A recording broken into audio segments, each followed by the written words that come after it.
They were feared by all, forged in fire, disciplined to perfection, and trained from the age of 7 in the harsh mountain valleys of Laconia.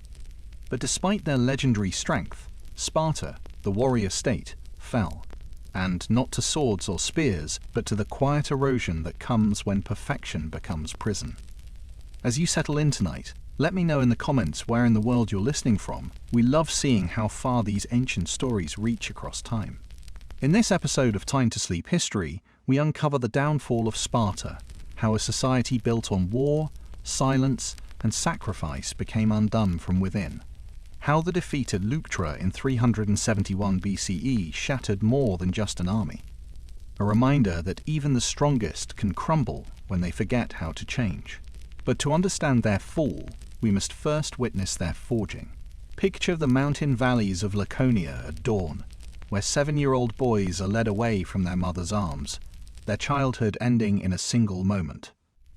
The morning sun casts long shadows across the rocky valley as families gather for a ceremony that will change everything. You watch as mothers hold their sons close one final time, whispering words of love that must last a lifetime. The boys themselves barely understand what's happening. They're still children, after all, clutching wooden toys and looking around with wide, uncertain eyes. But the state officials who come to collect them know exactly what they're doing. These aren't just boys anymore. They're future weapons, raw material for the greatest military machine the world has ever known. The Agoge system begins with a simple truth. Everything you were before this moment doesn't matter. You witness the children being led away to communal barracks, where they'll spend the next decade learning that pain is silence and weakness means death. The wooden floors echo with the sound of bare feet as boys arrange themselves in rows, their individual identities already beginning to dissolve. They sleep on beds of rushes, eat from common bowls, and learn that comfort is something they left behind with their mothers. The older boys watch with knowing eyes, remembering their own first night in this place where childhood goes to die. These aren't just training exercises, they're creating something unprecedented in human history. But at what cost? The curriculum includes reading, writing, music, and dancing. But these subjects serve only one purpose: to create better soldiers. As Xenophon observed, they learn just enough literacy for practical military needs. The boys learn to answer questions laconically, briefly, and with wit, because a Spartan warrior wastes no words. They practice formations until their bodies move without thought, until the spear feels like an extension of their arm and the shield becomes part of their soul. But watch closely and you'll see something troubling in their transformation. The laughter that once filled their voices grows quiet. The questions that once tumbled from their lips disappear. Feel the cold mountain air as boys steal food to survive, their bare feet bleeding on rocky paths. The state feeds them deliberately little, just the right amount for them never to become sluggish through being too full, while also giving them a taste of what it is not to have enough. Hunger becomes their constant companion, teaching them that survival requires cunning as much as strength. They learn to move silently through the darkness, to take what they need without being caught, to endure punishment when their stealth fails them. The mountains around Sparta become their classroom, every rock and tree a lesson in endurance. The barracks echo with whispered lessons. Your shield, your spear, your brothers, nothing else matters. In the darkness before dawn, older boys share the sacred knowledge of warfare. They speak of formations that have never been broken, of battles where Spartan discipline triumphed over impossible odds. The younger ones listen with reverence, absorbing not just tactics but a worldview that places the state above all else. They learn that their lives belong to Sparta, that individual desires are weakness, that the greatest honor is to die for their brothers in arms. These whispered conversations shape their souls more than any formal lesson ever could. Watch as individuals disappear, replaced by something harder, sharper, more focused than any warrior before. The boy who once cried for his mother learns to endure pain without expression. The child who once played with toys now handles weapons with deadly precision. Their bodies grow lean and strong from constant training, their minds focused on a single purpose. They move together like parts of a machine, each one perfectly calibrated to work in harmony with the others. The Agoge strips away everything that makes them unique, leaving only what makes them useful. The Persian wars loom ahead, and these human weapons will soon face their first true test. The boys know the stories, how their grandfathers stood at Marathon, how their fathers might soon march north to face the greatest army the world has ever seen. They train with renewed intensity, knowing that everything they've learned will soon be tested against real enemies with real weapons. The wooden swords they've carried for years will soon be replaced with bronze and iron. The formations they've practiced in the safety of Laconia will soon face the arrows and spears of Persian warriors. But even as you admire their discipline, notice the emptiness behind their eyes, the first crack in perfection. Something essential has been lost in the forging of these iron men. The capacity for joy, for spontaneity, for the simple human pleasures that make life worth living, all sacrificed on the altar of military excellence. They've become exactly what Sparta wanted. Perfect soldiers who feel no fear, question no orders, and value nothing above duty. Yet in achieving this perfection, they've become something less than human. The light that once shone in their childhood eyes has been extinguished, replaced by a cold focus that never wavers. Usually, only boys who could trace their ancestry to the original inhabitants of the city were eligible for the Agoge. There were exceptions. Foreign students called trophimoi, or foster sons, were sometimes invited to study. Occasionally, the son of a helot could be enrolled as a syntraphos if a Spartiate formally adopted him and paid his way. If he did exceptionally well in training, he might even be sponsored to become a Spartiate. But these exceptions were rare, and the Agoge remained primarily the domain of the Spartan elite. The system was designed to encourage discipline and physical toughness, and to emphasize the importance of the Spartan state above all else.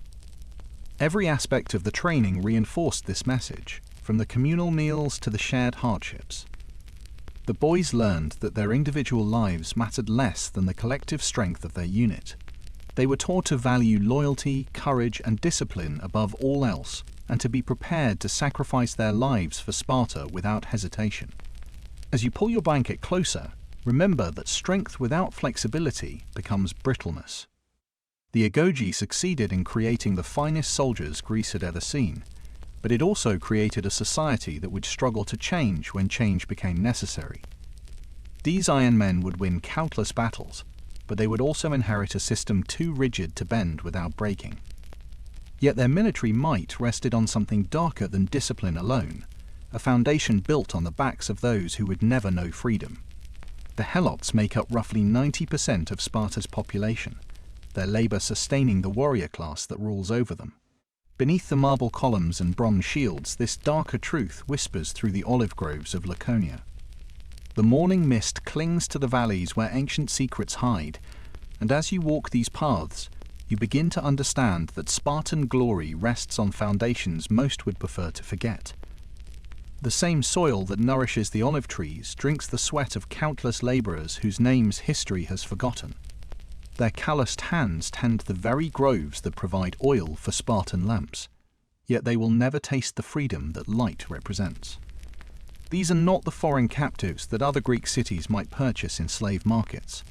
These are the descendants of free Greeks from Messenia and Laconia, conquered by Spartan spears during the Second Messenian War between 650 and 630 BCE, and condemned to generations of servitude.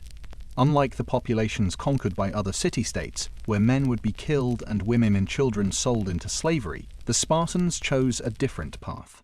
They kept entire communities intact, transforming free farmers into state-owned serfs who would work the land that once belonged to their ancestors.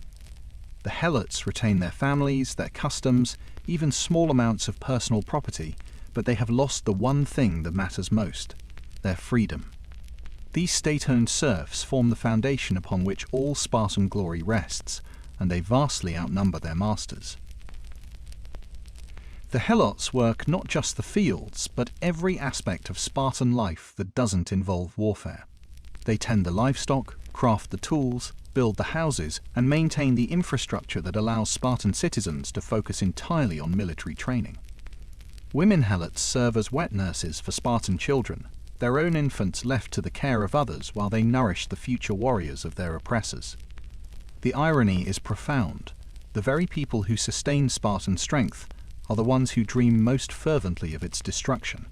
You walk through Messenian villages where families remember freedom, their children born into bondage. The old ones still tell stories of the time before the conquest, when their grandfathers owned the land they now work for others. These memories pass from generation to generation like sacred flames, keeping alive the dream of liberation that burns in every Helot heart. The children listen with wide eyes to tales of ancestors who fought as free men, who owned their own farms, who answered to no master but themselves. These stories are dangerous. The Spartans know this, but they cannot kill memory itself. The Syssitia feasts on bread and wine while Helot hands tremble as they serve, knowing death awaits any sign of defiance. You watch as these forced servants move through the dining halls where Spartan citizens gather for their communal meals. Their movements are precise, practiced, each gesture calculated to avoid offense. They pour wine with steady hands despite the fear that courses through their veins, knowing that a single mistake could mean death. Sometimes, to reinforce their subjugation, the citizens force Helots to drink pure wine until they become intoxicated, then parade them before young Spartans as examples of what happens when discipline fails. In the shadows, young Spartans practice the krypteia, a secret hunt where Helots become prey. This ritual serves multiple purposes, each more chilling than the last. The young men who have completed their basic training disappear into the countryside, armed with nothing but daggers and the knowledge that they must kill to prove themselves worthy of citizenship. They hunt Helots who show signs of leadership, strength, or independence, anyone who might one day inspire others to revolt. The krypteia is presented as a test of stealth and courage, but its real purpose is to maintain control through terror. The constant fear of Helot uprising shakes every aspect of Spartan society. The militarized state exists not just to conquer foreign enemies, but to control the vast population of enslaved Greeks within their own borders. This internal threat explains why Spartans cannot afford to let their guard down, why they've created such an elaborate system of control, why they've built a society that can mobilize instantly for war. They know that if the Helots ever united, if they ever overcame their fear, the small citizen class would be overwhelmed in days. The revolt of 465 BCE proved this fear justified, as Helots and Messenians fought for 10 years before finally accepting exile rather than continued bondage. Every harvest, every meal, every moment of Spartan leisure depends on this vast, seething foundation. The grain that feeds the Agoge comes from Helot labor. The wine that flows at citizen gatherings is pressed by Helot hands. The wool that clothes Spartan warriors is spun by Helot women. Even the weapons that make Spartans feared throughout Greece are forged by Helot smiths. The citizens can dedicate themselves entirely to warfare only because someone else handles everything else. The Helots are owned by the state through the kleros system, not by individual citizens, which means they serve the concept of Sparta itself rather than personal masters. This arrangement makes their bondage seem less personal but more absolute. They cannot appeal to individual mercy or form personal relationships that might lead to freedom. They are property of an idea, servants to an abstract concept of military perfection that demands their complete subjugation. The state assigns them to work specific plots of land, and they must provide a fixed amount of produce to their assigned Spartan citizen. At Thermopylae, Helots died alongside Spartan warriors, their blood mixing in the mountain pass where legend was born.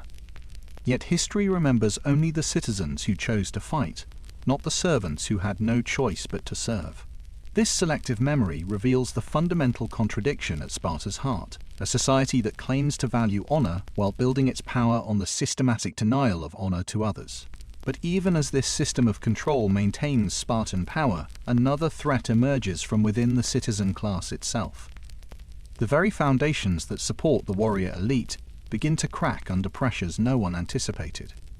The agora echoes with fewer voices each passing year, as if the very soul of Sparta slowly fades away.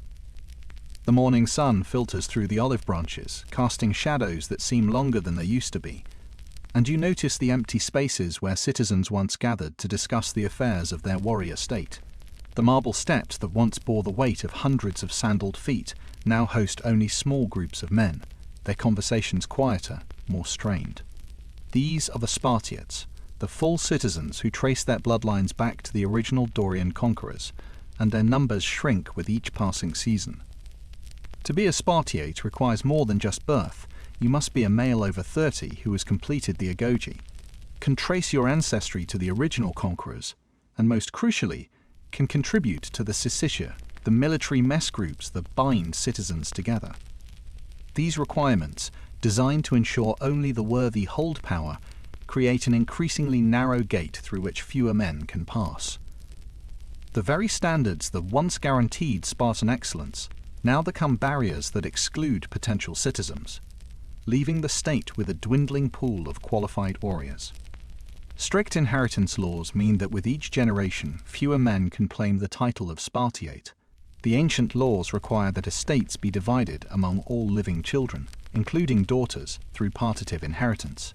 What seems fair on the surface becomes destructive over time, as family holdings grow smaller with each generation.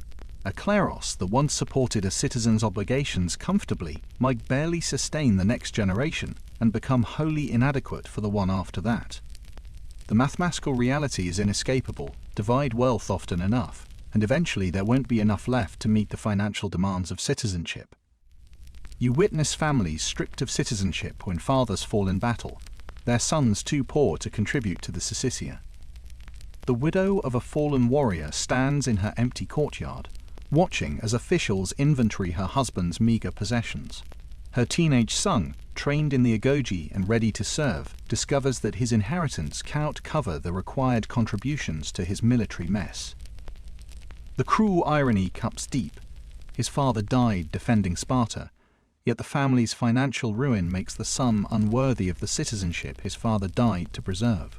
These scenes repeat across Laconia as warfare claims not just individual lives but entire bloodlines from the citizen roles. The laws of Lycurgus, designed to create equality, instead create a shrinking elite as wealth concentrates in fewer hands. The legendary lawgiver intended to prevent the accumulation of excessive wealth, but his regulations cannot account for the slow mathematics of inheritance over generations. Some families manage to consolidate holdings through careful marriages and strategic alliances, while others watch their resources fragment beyond recovery. The result is a society where a small number of citizens grow wealthier, while the majority struggles to maintain their status. Marriage restrictions prevent new blood from entering the citizen class, while war steadily claims the old. The rigid requirements for citizenship mean that Spartan men can only marry women from citizen families, creating a closed system that cannot easily replenish itself. When a family line dies out in battle, that genetic and cultural inheritance vanishes forever, taking with it generations of accumulated wealth and status. The constant warfare that defines Spartan identity becomes a slow-acting poison, consuming the very class that makes war possible. Each fallen warrior at Thermopylae and Plataea represents not just a hero, but an irreplaceable citizen lost forever. The monuments that celebrate these victories tell only part of the story. They mark not just military triumph, but demographic catastrophe. The 300 who died at Thermopylae were not just any soldiers, but full citizens. Men whose deaths reduced the breeding population and the tax base simultaneously. Their sacrifice inspires songs and legends, but it also accelerates the decline that will eventually destroy everything they died to protect. The Battle of Leuctra deals a particularly devastating blow, with approximately 400 elite citizen hoplites killed in a single afternoon. This disaster removes not just soldiers but fathers, taxpayers, and the next generation of leaders. The families these men leave behind often lack the resources to maintain their citizen status, creating a cascade of demographic collapse that extends far beyond the battlefield. The defeat becomes not just a military loss, but an existential crisis for a society that has always measured worth through warrior excellence. By the time of Aegeus IV in 244 BCE, the citizen body has dwindled to about 700, and social inequality has increased massively. The proud democracy of warriors has become an oligarchy of the few wealthy enough to maintain their status. The Agoge still operates, but it trains boys for a citizenship that most will never be able to afford. The Sicisia still meet, but their tables grow emptier each year as members die without replacement. Sparta's rigid social structure becomes a trap, slowly strangling the very class that made it great. The system that once produced the finest warriors in Greece now produces only barriers to participation. The emphasis on military prowess and the expectation of constant warfare means that family life and the production of children becomes secondary to the needs of the state. This focus may contribute to a falling birth rate among the Spartiates, compounding the demographic crisis with each generation that produces fewer children than the last. As the citizen body shrinks, Sparta faces a paradox that will define its final centuries. The state that conquered through strength discovers that strength alone cannot solve every problem. The warriors who never learn to bend will soon face challenges that cannot be met with bronze and iron, in a world where victory itself becomes the greatest enemy of all. The walls of Athens lie broken, and Sparta stands supreme over all of Greece, but something feels different in the Laconian air. The olive groves whisper with a strange new energy, and you can sense the change even before you see it. The same mountain paths that once echoed with the disciplined footsteps of warriors now carry different sounds: the clink of coins, the rustle of silk, the soft conversations of men who speak of comfort rather than conquest. Victory has come at last, but it arrives wearing a mask that few recognize. After defeating Athens in the Peloponnesian War, Sparta faces its greatest challenge yet: peace and prosperity. The warrior state that knew only how to fight suddenly finds itself in possession of an empire it never wanted and wealth it never sought. The tribute that once flowed to Athens now flows to Sparta, creating problems that no amount of military training has prepared the citizens to handle. The Spartan leaders who once made decisions based on honor and military necessity now find themselves managing trade routes, diplomatic relations, and the complex finances of empire.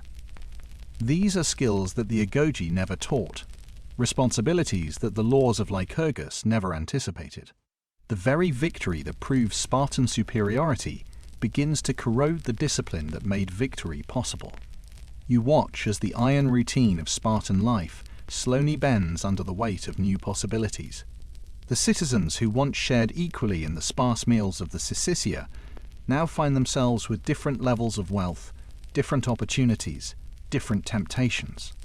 The equality that once bound them together begins to fracture as some families prosper, while others struggle to maintain their traditional status.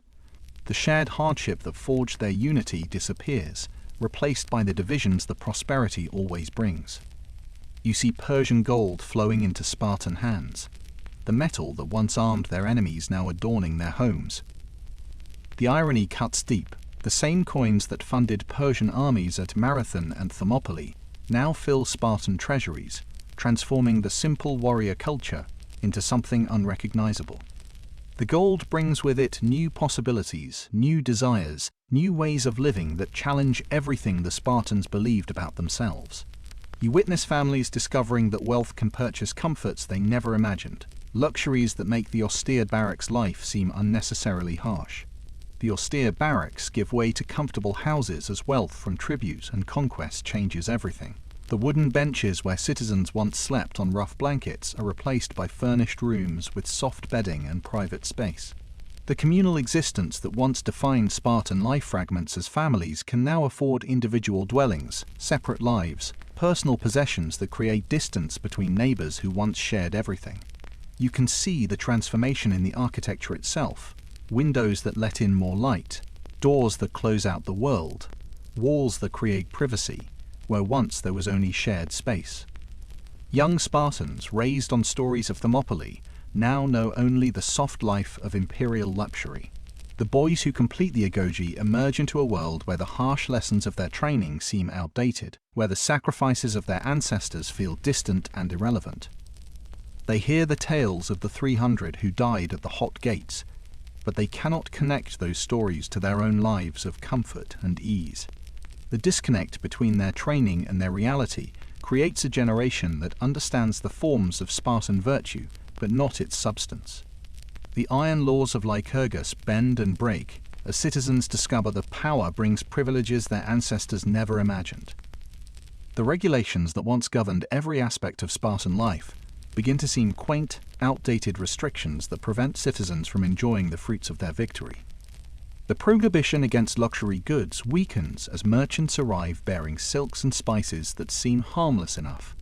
The requirements for simple living erode as families find excuses to purchase just one more comfort, just one small indulgence.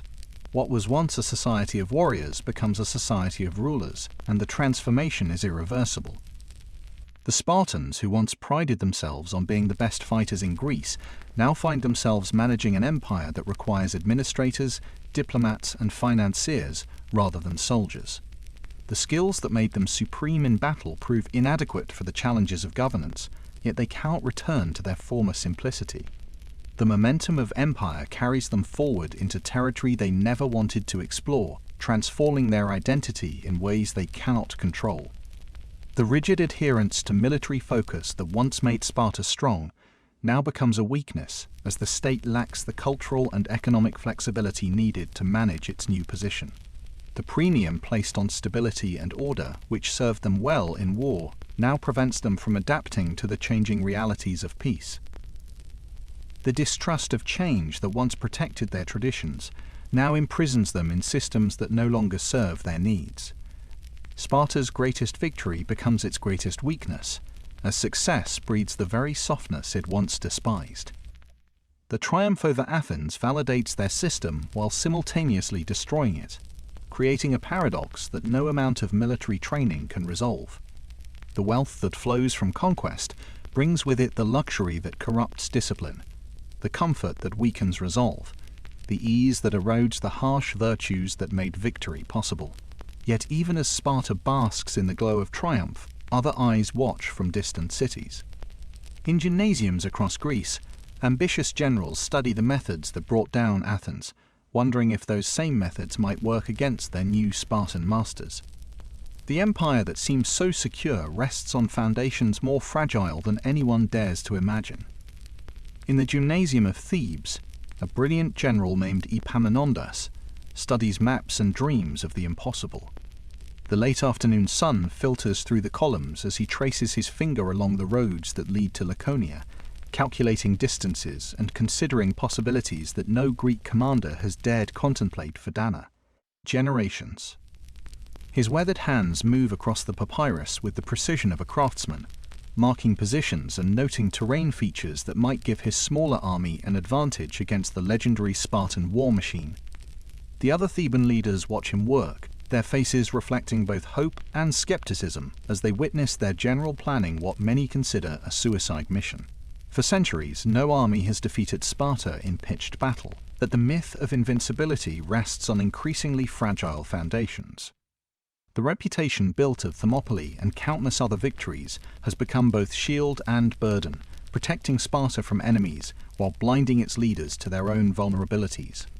You can feel the weight of this legend as you walk through the Greek world, where mothers still frighten disobedient children with stories of Spartan warriors, and where generals measure their own armies against the Laconian standard.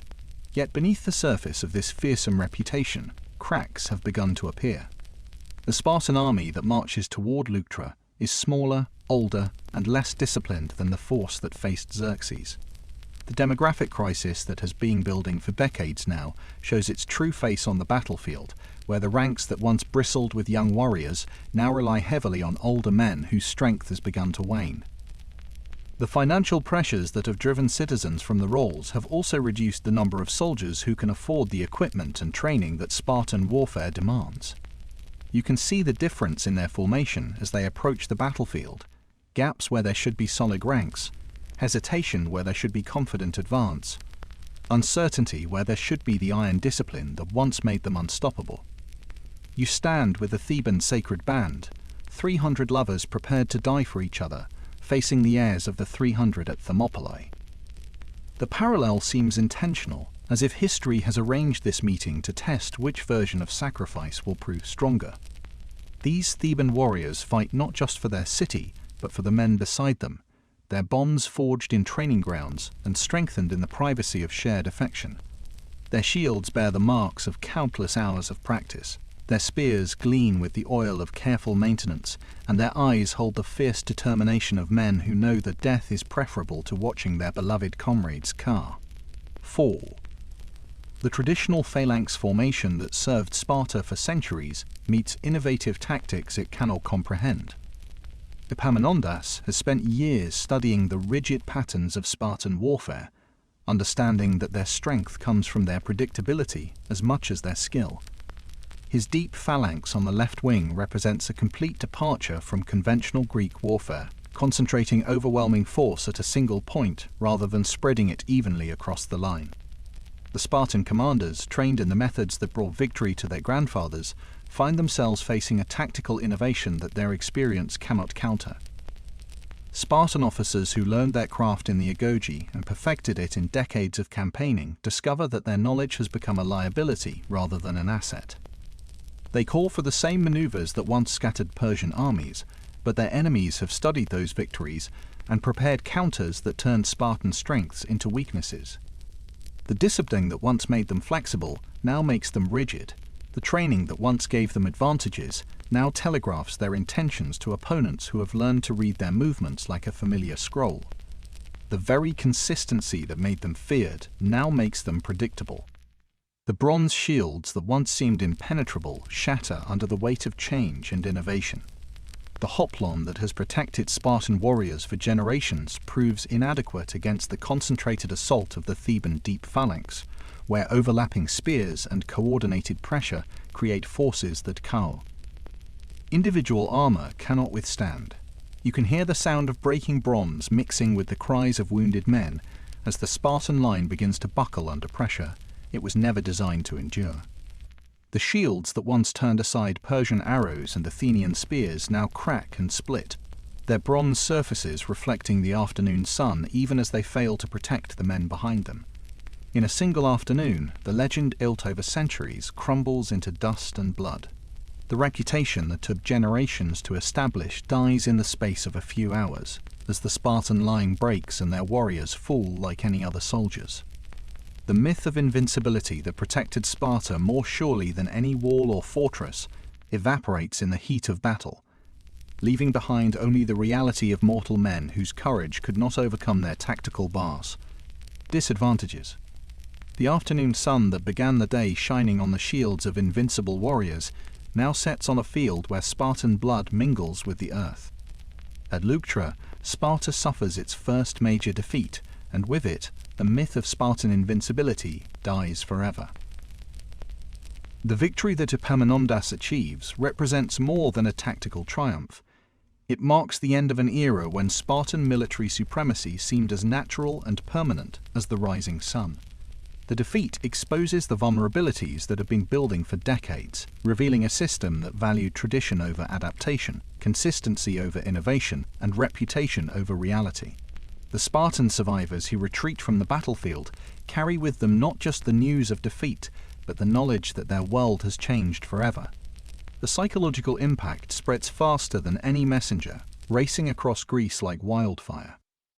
In marketplaces from Corinth to Aegina, in the olive groves of Attica, and the fishing villages of the islands, people gather to hear the impossible news repeated again and again. The Spartans have been defeated. Not just delayed, not just bloodied, but utterly broken on the field of battle.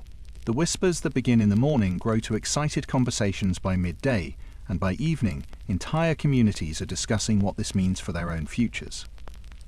The messengers who carry word of the battle move faster than any army, their horses' hooves beating out a rhythm that seems to echo with possibility. With their invincibility shattered, Sparta's empire begins to crumble as allies and subjects sense weakness. The Peloponnesian League, held together by fear and the promise of Spartan protection, suddenly finds itself bound to a power that seems mortal after all.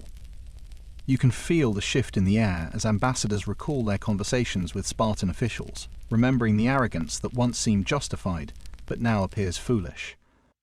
The city-states that sent tribute and soldiers to Sparta begin to calculate new possibilities, weighing the risks of continued loyalty against the potential benefits of defection.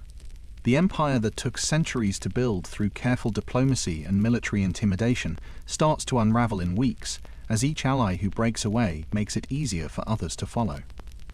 The Helots, who have endured centuries of oppression, see their first real chance for freedom in generations. In the fields and workshops where they have labored under constant surveillance, the news of Spartan defeat ignites something that has been carefully suppressed for lifetimes. The elderly remember their grandparents' stories of the time before conquest, while the young feel hope stir in their hearts for the first time in their lives.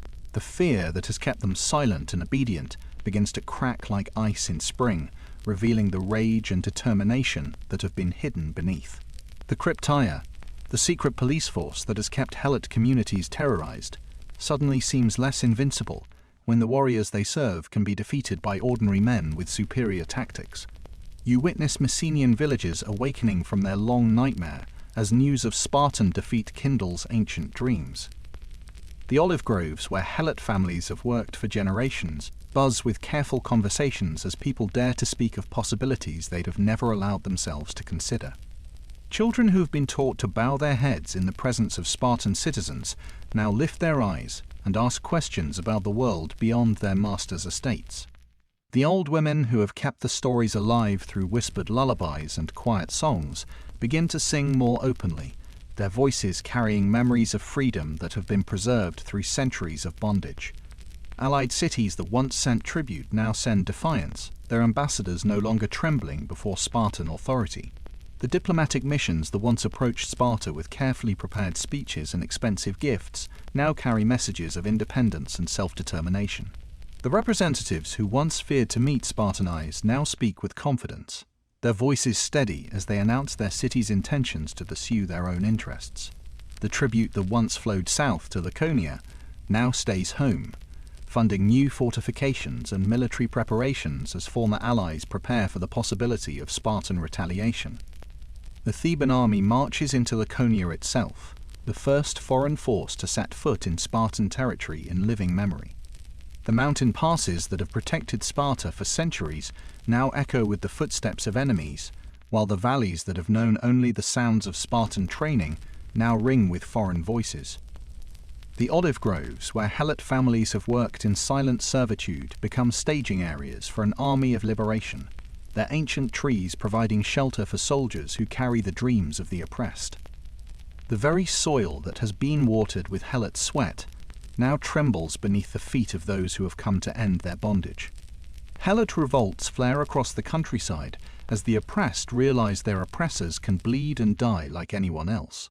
The farm tools that have been used to feed Spartan citizens now become weapons in the hands of people who have nothing left to lose.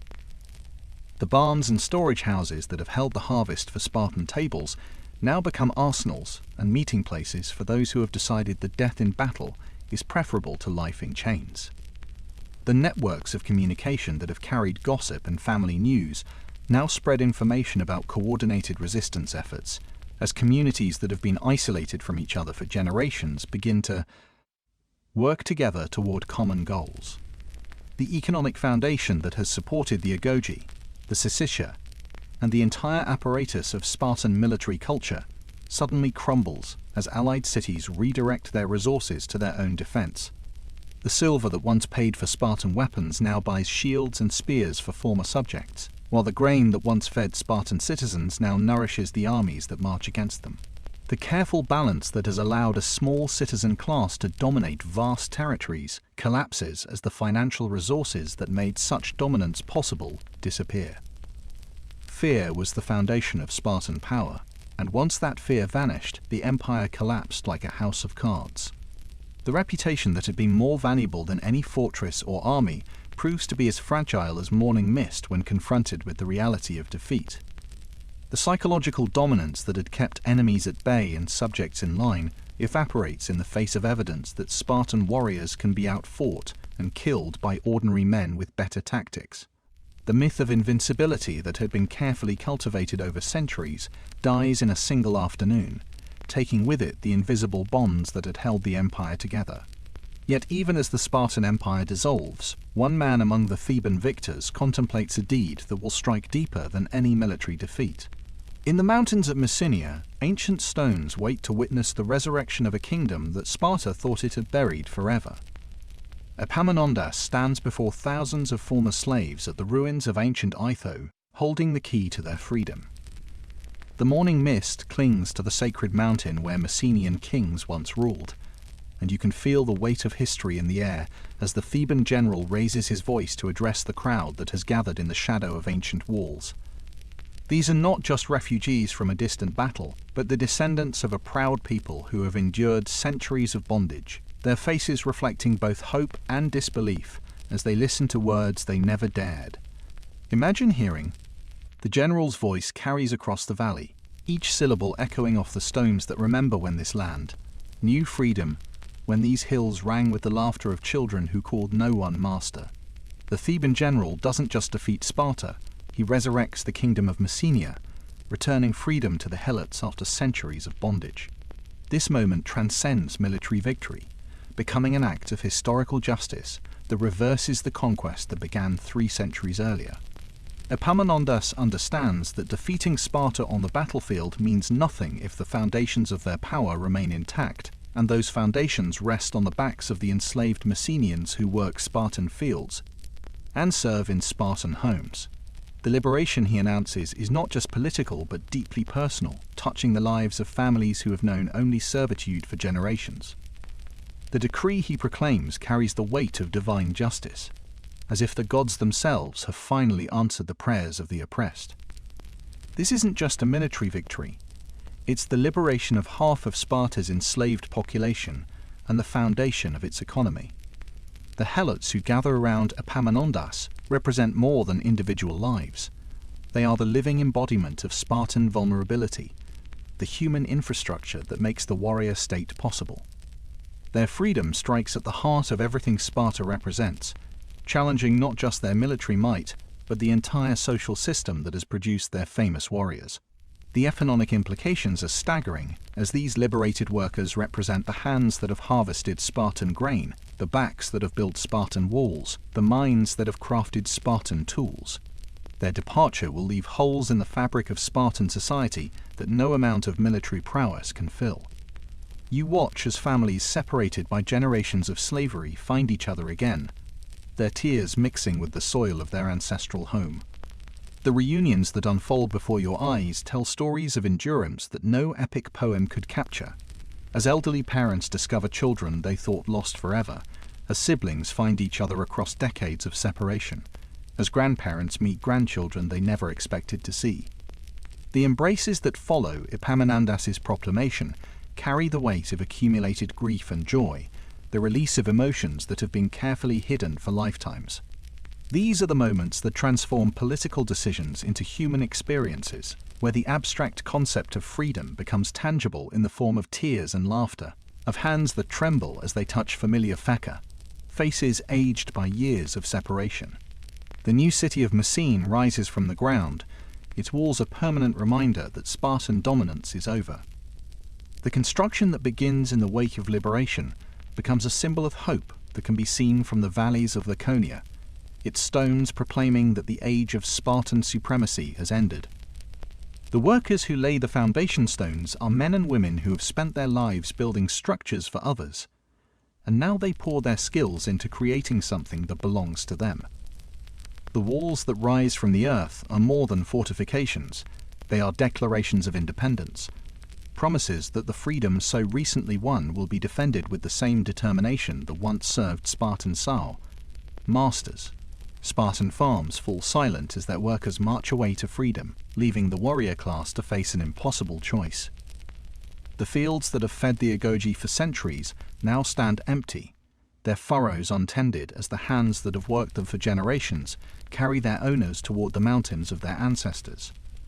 The olive groves that have provided oil for Spartan lamps lose their tenders, their ancient trees standing as mute witnesses to the transformation of a society. The silence that settles over the Laconian countryside is not peaceful but ominous, the quiet of a system that has suddenly lost its foundation. The estates that once buzzed with activity now echo with emptiness, their abandoned tools rusting in the Mediterranean sun. For the first time in centuries, Spartans must work their own land or starve. a humiliation worse than military defeat. The warrior class that has disdained manual labor as beneath their dignity now faces the reality of empty granaries and untended fields. The hands that have known only the weight of spears and shields must learn to guide plows and harvest grain, skills that their ancestors abandoned when they first conquered this land. The transformation challenges everything they believe about themselves, forcing them to confront the gap between their idealized self-image and the practical requirements of survival. The helots who remain grow bolder, knowing that freedom exists just beyond the mountains. The news from Messenia spreads through the remaining helot communities like wildfire, carrying with it the knowledge that escape is possible, that the Spartan system can be challenged and defeated. The psychological impact of liberation extends far beyond those who actually leave, as the helots who stay begin to imagine possibilities they never dared consider before. Their daily interactions with Spartan citizens become charged with new tension, as both sides understand that the balance of power has shifted irrevocably.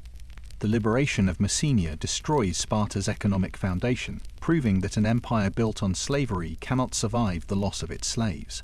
The carefully constructed system that has supported Spartan military excellence for centuries collapses as its human foundation walks away to freedom. The mathematical reality becomes inescapable. The society that depends on forced labor cannot function when that labor disappears, no matter how skilled its warriors or how perfect its discipline. The economic disruption spreads through every aspect of Spartan life, from the food on citizen tables to the weapons in warrior hands, all dependent on the labor that is no longer available. What remains is a state that still calls itself Sparta, still maintains the forms of its ancient greatness, but has lost the substance that once gave those forms meaning. The institutions continue, the rituals persist, but they echo now in chambers that grow emptier with each passing season. The royal chambers where strategy once shaped the fate of Greece now host debates about grain supplies and tax collection. The marble floors that once echoed with the confident footsteps of warriors now bear the shuffling gait of old men, whose conversations have shifted from glory to basic survival. The bronze braziers that once illuminated maps of distant campaigns now cast their light on ledgers tracking dwindling resources and lists of citizens who can no longer afford their obligations. You can feel the weight of diminished expectations in the air, as discussions that once focused on which enemy to fight next now center on whether there will be enough food to last through winter. Sparta still exists, still claims to be the same warrior state, but the reality is a hollow shell of former greatness. The city continues to function, its institutions maintaining their ancient rhythms like a clock, whose springs have begun to weaken. The ephors still hold office, the kings still wear their crowns, and the citizens still gather for their assemblies, but the substance that once gave these ceremonies meaning has slowly drained away. The marble statues of past heroes look down on proceedings that would have seemed impossible to their subjects, watching as the descendants of conquerors argue about basic survival rather than military strategy. The forms and rituals continue, but without the substance that once gave them meaning. The morning sacrifices still take place at the appointed altars, but the priests who conduct them know that the gods they serve have abandoned this place. The training exercises still occur in the gymnasium, but the movements that once prepared warriors for battle now serve only to maintain the illusion of readiness. The festivals still mark the seasons, but the celebrations feel hollow, performed out of habit rather than genuine joy or religious conviction. You sit in the Gerousia as old men argue about laws that no longer matter, their voices echoing in nearly empty chambers. The council that once debated the fate of Greek cities now struggles to address the mundane problems of a declining community. The seats that once held the wisest and most experienced leaders in the Greek world now accommodate men whose primary qualification is simply having lived long enough to remember better times. Their discussions ramble through topics that would have been beneath the notice of their predecessors, spending hours debating regulations for a society that barely functions. The Agoge still trains boys, but they emerge into a world where Spartan citizenship means poverty and irrelevance. The young men who complete their harsh education discover that the skills they have learned have no application in the diminished world they inherit. The discipline that once prepared them to lead armies now serves only to help them endure the humiliation of their reduced circumstances. The physical conditioning that once made them the finest warriors in Greece now helps them perform the manual labor that their ancestors disdained. They bear the title of Spartiate, but it brings them only the memory of greatness rather than its reality. Foreign visitors come to see the legendary Spartans only to find a tourist attraction rather than a living culture. The curiosity seekers who make the journey to Laconia expect to encounter the warriors of legend, but instead they find elderly men who perform fragments of ancient ceremonies for coins. The demonstrations of military technique that once struck fear into the hearts of enemies now serve as entertainment for travelers who view them as exotic curiosities. The traditional weapons that once conquered much of Greece now gather dust in displays, handled only when visitors request demonstrations of their use. The red cloaks still march in formation, but everyone knows they're shadows of the men who died at Thermopylae. The woman garments that once symbolized invincible courage now hang on shoulders that bend with age and disappointment. The formations that once moved with the precision of a machine now shuffle with the careful steps of men who fear falling more than they fear enemies.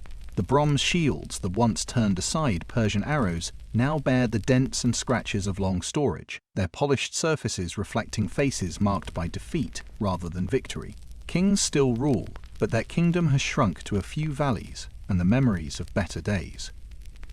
The royal authority that once extended across the Peloponnese now governs a territory that can be walked across in a single day. The palace that once received tribute from dozens of cities now manages the meager resources of a community that struggles to feed itself. The throne that once commanded the respect of the entire Greek world now presides over subjects who remember when their citizenship meant something beyond mere survival. Sparta becomes a living museum, maintaining the appearance of its former self while the spirit slowly dies. The city that once embodied the highest ideals of Greek civilization now exists primarily as a reminder of what has by then lost. The traditions that once shaped the character of Greece's finest warriors now serve mainly to satisfy the curiosity of visitors who come to see how the mighty have fallen. The institutions that once produced leaders who changed the course of history now function mainly to preserve the memory of better times. Yet in this twilight of greatness, some still believe that change might be possible. The younger voices in the royal court speak of radical ideas, of reforms that might breathe life back into their dying state.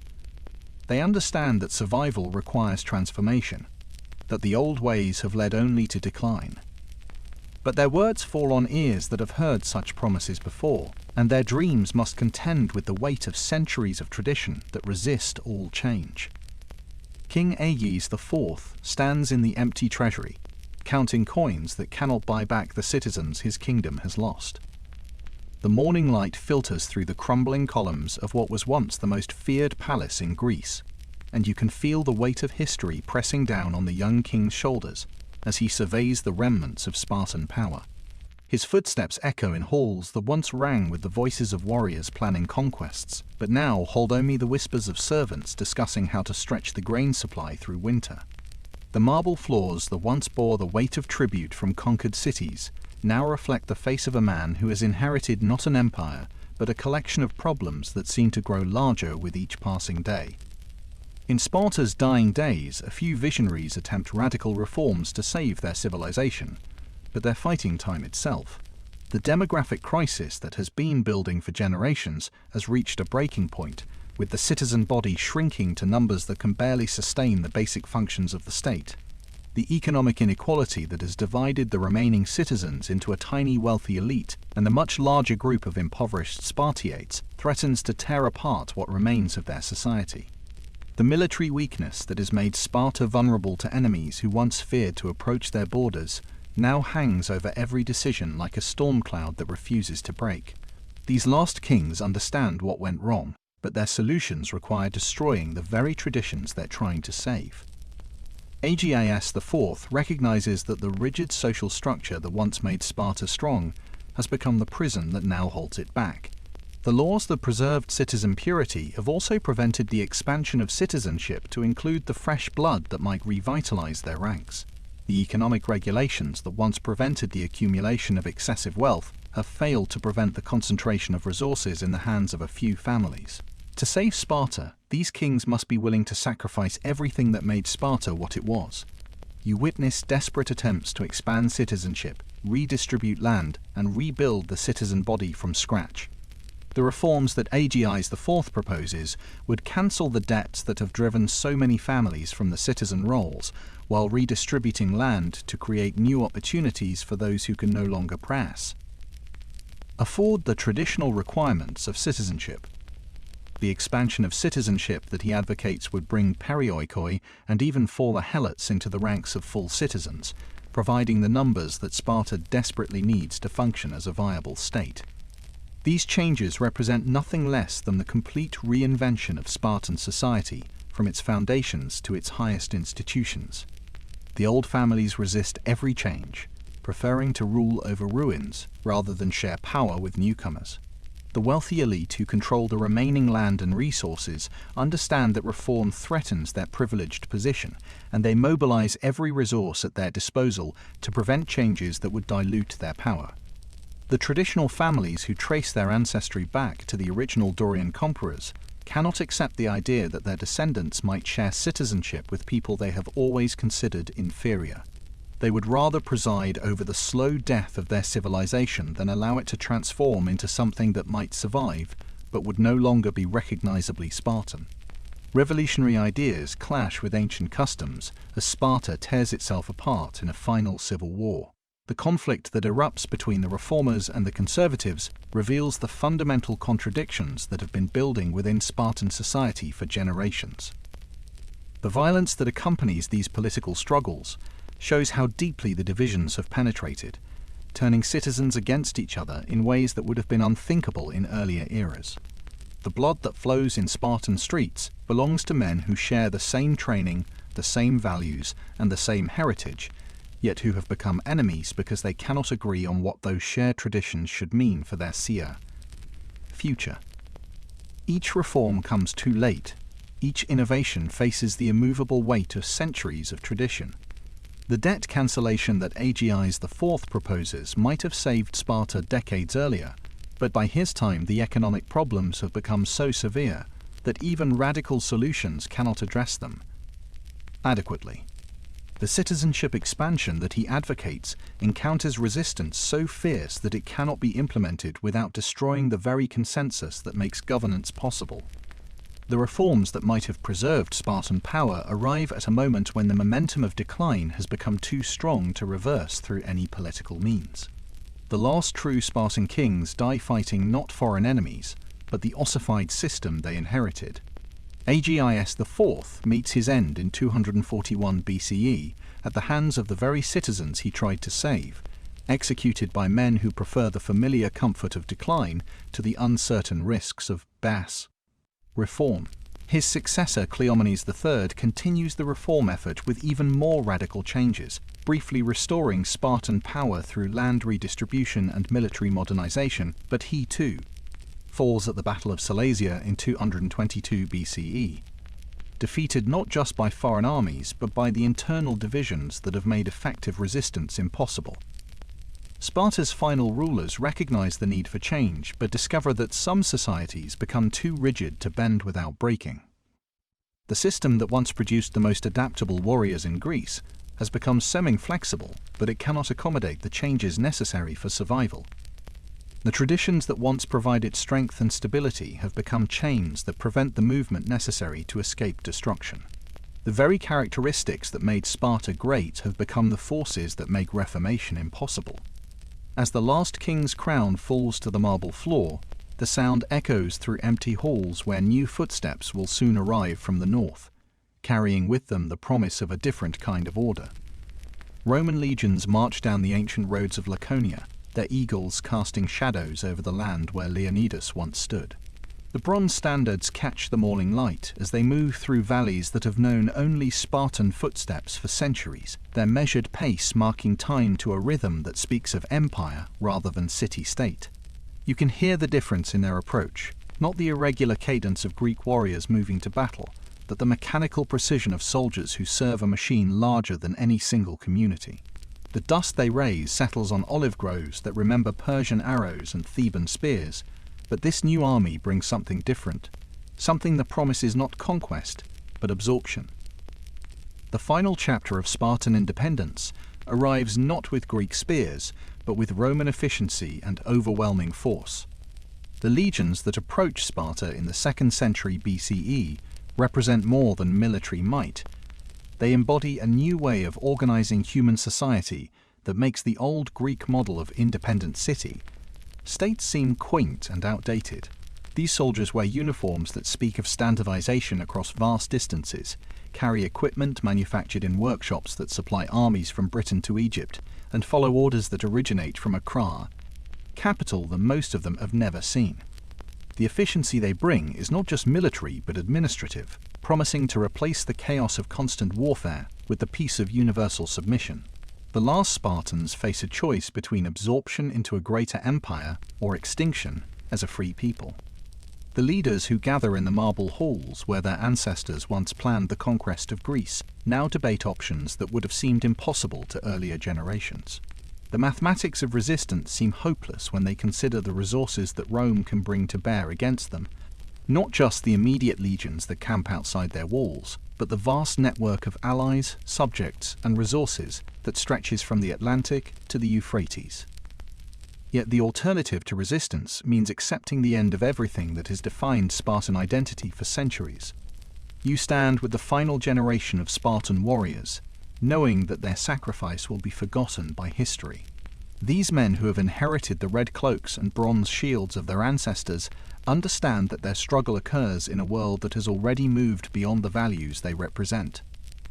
The individual courage that once seemed like the highest human virtue now appears futile when measured against the collective power of imperial administration. The personal honor that motivated their grandfathers to die at Thermopylae carries less weight in a world where policy decisions made in distant Rome matter more than the battlefield heroism of individual warriors. The Roman system offers citizenship, prosperity, and peace, everything Sparta once despised but now desperately needs. The imperial structure that Romans have perfected provides solutions to problems that have plagued Greek cities for generations. The citizenship the Romans extend to worthy subjects offers a path to participation in the larger world rather than isolation in increasingly irrelevant local communities. The prosperity that flows from imperial trade networks promises wealth that no single city-state could generate through its own resources. The peace that Roman order brings means an end to the constant warfare that has consumed Greek energies for centuries. In 192 BCE, Sparta loses its political independence when it is forced into the Achaean League after defeat in the Laconian War. The moment that ends centuries of Spartan autonomy occurs not with the clash of bronze on bronze, but with the quiet signing of documents that most of the world ignores.